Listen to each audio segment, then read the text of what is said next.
वार्तांकन रोखठोक बातमी।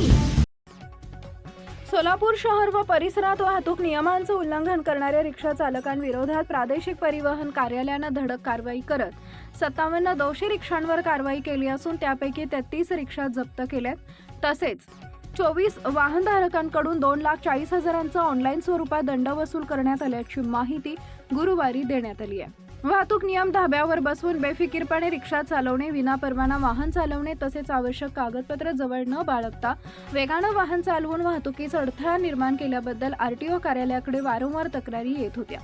या पार्श्वभूमीवर आरटीओने तातडीने विशेष तपासणी मोहीम हाती घेतली।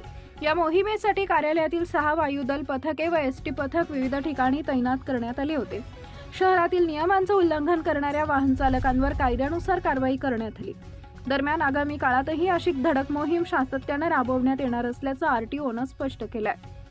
वाहनधारकांनी आपले परवाने व इतर आवश्यक कागदपत्र वैध ठेवून वाहतूक नियमांचे पालन करावे, अन्यथा कठोर कारवाईला सामोरं जावं लागेल असा इशाराही देण्यात आलाय। महाराष्ट्रातील महत्त्वाच्या आणि ताज्या बातम्या पाहण्यासाठी आमच्या जय हो न्यूज चॅनलला सबस्क्राईब करा आणि बेल आयकॉन प्रेस करा।